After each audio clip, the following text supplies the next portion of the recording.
میرے محترم بھائی اور دوستوں، اللہ تبارک و تعالی نے انسان کو دو چیزوں سے وجود میں لایا ہے، ایک روح سے اور ایک جسم سے۔ روح آسمان پر بنتی ہے اور جسم زمین پر بنتا ہے۔ تو جسم انسان کا بیمار پڑ جاتا ہے، جس طرح انسان کا جسم بیمار پڑا اور فوت ہو گیا، اسی طرح انسان کا روح بھی کبھی بیمار ہو جاتا ہے اور پھر فوت بھی ہو جاتا ہے۔ تو میرے بھائیوں، عبداللہ ابن مسعود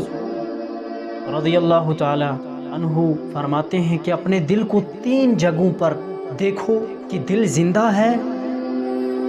یا مردہ ہے، دل لگ رہا ہے یا گھبرا رہا ہے۔ اطلب قلبک فی 3 مواطن، کہ 3 جگہوں پر اپنے دل کو دیکھو کہ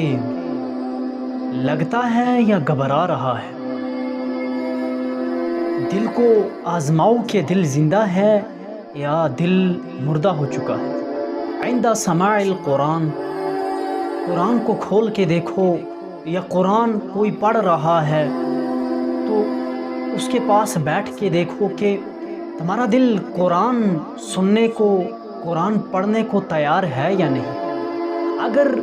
میں قرآن کھول رہا ہوں یا آپ قرآن کھول رہے ہیں، دل یہ چاہتا ہے کہ جلدی سے جلدی اس کو بند کریں، یا کوئی تلاوت کر رہا ہے تو میں اور یا آپ سن رہے ہیں، تو ہمارا دل جلدی سے وہاں سے جانے کے لیے تڑپ رہا ہو تو سمجھو کہ دل مردہ ہونے کی علامت ہے۔ اور دوسری، فی مجالس ذکر، کہ ذکر کی مجلس میں بیٹھ کے دیکھو کہ دل ذکر کی مجلس میں بیٹھنے کو تیار ہے یا نہیں۔ کوئی ذکر کی مجلس ہو رہی ہے، یا مسجد میں نماز کے لیے جاتے ہیں، نماز بھی ایک ذکر ہے، تو مسجد میں جاتے ہیں تو کیا میرا دل یا آپ کا دل نماز لمبی پڑھنے کے لیے تیار ہے یا نہیں ہے، یا اتنی دیر مسجد میں بیٹھنے کے لیے تیار ہے یا نہیں ہے۔ مسجد میں جا کر دیکھیں، اپنے دل کو آزمائیں کہ دل واپس جانے کے لیے تڑپتا ہے یا وہیں مسجد میں ہی لگ رہا ہے، کہ بیٹھنے میں ہی لطف آ رہا ہے، ایک مزہ آ رہا ہے بیٹھنے میں۔ اگر مزہ آ رہا ہے، لطف اندوز ہو رہا ہے دل، تو سمجھے کہ دل زندہ ہے۔ لیکن اگر تڑپ رہا ہے، میرے نبی نے فرمایا کہ مومن کا دل، مومن جب مسجد میں ہوتا ہے تو اس طرح ہوتا ہے کہ جیسے مچھلی پانی میں ہوتی ہے۔ مچھلی پانی میں ہوتی ہے تو کس طرح خوشیاں مناتی ہوئی کبھی ادھر گھومتی ہے، کبھی ادھر گھومتی ہے، تو وہ خوشی منا رہی، اس کو ایک خوشی آ رہی ہے، لطف اندوز ہو رہی ہے۔ لیکن پانی سے باہر نکالو تو تڑپنے لگتی ہے،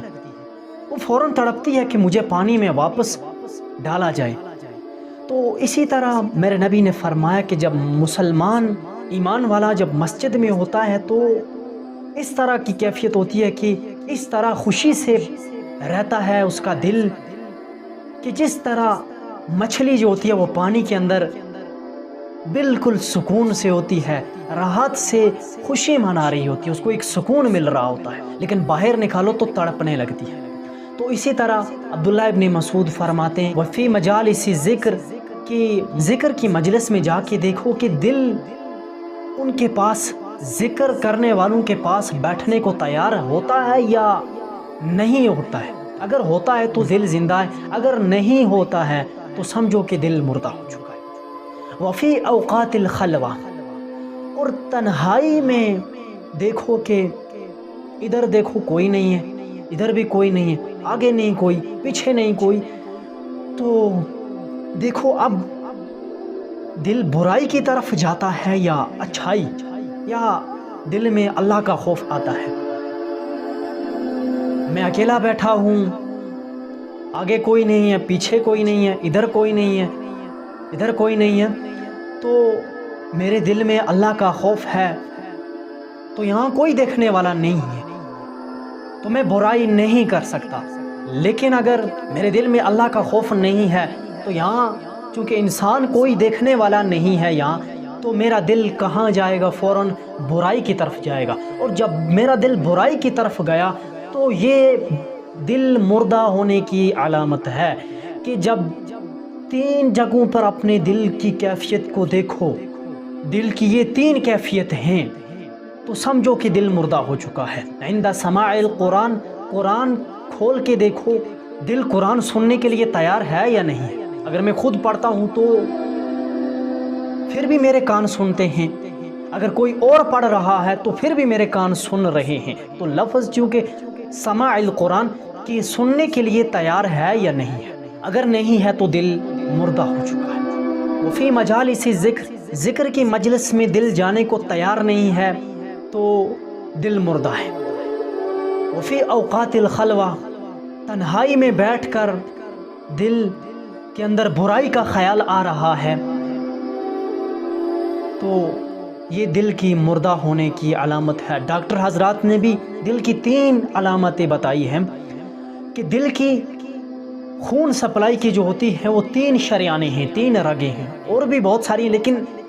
یہ 3 اہم رگیں ہیں، 3 اہم شریانیں ہیں جو خون سپلائی کرتی ہیں۔ ایک شریان بند ہو جائے تو انسان کے بچنے کے چانس ہیں، دوسری شریان بند ہو جائے تو پھر بھی بچنے کے چانس ہیں، لیکن تینوں جب بند ہو جائیں تو اب انسان کے بچنے کے چانس بالکل ختم ہو جاتے ہیں، نہ کے برابر ہوتے ہیں۔ یہی 3 علامتیں عبداللہ ابن مسعود بھی فرما رہے ہیں کہ 3 جگہوں پر اپنے دل کو دیکھو، اور میرے نبی نے فرمایا کہ 7 ایسے انسان ہیں جن کو اللہ قیامت کے دن عرش کے سائے کے نیچے لے لے۔ جب سورج کی گرمی، جون جولائی میں گرمی ہوتی ہے، یہاں دیہاتوں میں تو ہم اس کو برداشت نہیں کر سکتے، 1 یا 2 گھنٹے ہم دھوپ کے سامنے بیٹھ جائیں تو مشکل سے مشکل 2 گھنٹے ہم گزار سکتے ہیں دھوپ کے سامنے، جون جولائی کی دھوپ۔ تو یہ کئی میل دور ہے سورج، لیکن قیامت کے دن جب چند میلوں کی دوری پر ہوگا سورج، لوگ پسینے میں، کوئی گھٹنوں تک ڈوبا ہوا ہوگا، کوئی کمر تک، کسی کو پسینہ سینے تک آ رہا ہوگا، کسی کو جو پسینے کی لگام دی ہوگی وہ منہ تک آیا ہوگا، تو اس پسینے کی اتنی بدبو کہ وہ احد پہاڑ پر ڈالا جائے تو وہ پہاڑ بھی پگھل کر رہ جائے، اور اگر اس کا ایک قطرہ دنیا میں ڈالا جائے اس پسینے کا تو تمام جاندار چیزیں جو ہیں، وہ جانور اس کی بدبو سے مر جائیں گے۔ تو بھائیو، اس دن گرمی سے، قیامت کے خوف سے اللہ تعالیٰ ان 7 انسانوں کو عرش کے سائے میں لے لے گا، اور ان میں سے ایک وہ بھی ہے، میرے نبی نے فرمایا کہ رجل ذکر اللہ خالعا ففاضت عینہ، کہ جس نے تنہائی میں اللہ کا ذکر کیا ہو، اللہ کو تنہائی میں بھی یاد رکھا ہو، اور اللہ کو یاد کرتے ہوئے اس کے آنکھوں سے آنسو نکل گیا ہو، تو اس انسان کو اللہ قیامت کے دن عرش کے سائے میں لے لے گا، گرمی سے اس کی حفاظت کر لے گا۔ اور میرے نبی نے فرمایا کہ میں اپنی امت میں ایسے لوگوں کو دیکھتا ہوں کہ جو اعمال کے بڑے بڑے پہاڑوں جیسے ڈھیر لے کے آئیں گے قیامت، لیکن اللہ ان کے اعمال کو ذرے کی طرح ہوا میں پھینکے گا تو وہ بکھر جائیں گے، کہ آپ مٹی کو پیس کر اپنے سامنے رکھیں، ہاتھ پر رکھیں، ہتھیلی پر، اور تھوڑی دیر پہلے اسی ہاتھ پر ایک مٹی کا ڈھیر تھا، لیکن پھونک مارو تو وہاں کچھ نہیں ہوتا ہے۔ تو اسی طرح میرے نبی نے فرمایا کہ ان کے اعمال پہاڑوں کے جیسے ڈھیر ہوں گے ان کے پاس، لیکن اللہ ان کے وہ اعمال ہوا میں بکھیر دے گا مٹی کے ذروں کی طرح، تو ان کے پاس کچھ نہیں رہے گا۔ تو صحابہ نے عرض کیا کہ یا رسول اللہ صلی اللہ علیہ وسلم، آپ ہمیں بتا دیجئے کہ کس وجہ سے ان کے اعمال برباد ہو جائیں، کہیں ہم بھی ان لوگوں میں شامل نہ ہو جائیں۔ تو میرے نبی نے فرمایا کہ تمہاری طرح وہ مسلمان ہوں گے، کلمہ پڑھنے والے ہوں گے، عبادت رات دن اللہ کے سامنے جھکنے والے ہوں گے، روزہ رکھنے والے ہوں گے، حج کرنے والے ہوں گے، حج کر کے آئے ہوں گے، عبادت کے ڈھیر لے کے آئے ہوں گے، لیکن جب وہ تنہائی میں جاتے ہوں گے، اکیلے میں جاتے ہوں گے، تو وہ برائی کے برے کاموں کے ارتکاب کرتے ہوں گے، حرام کاموں میں ملوث ہو جاتے ہوں گے، تو اس وجہ سے اللہ ان کے اعمال کو برباد کر دے گا، اللہ ان کے اعمال کو ضائع کر دے گا۔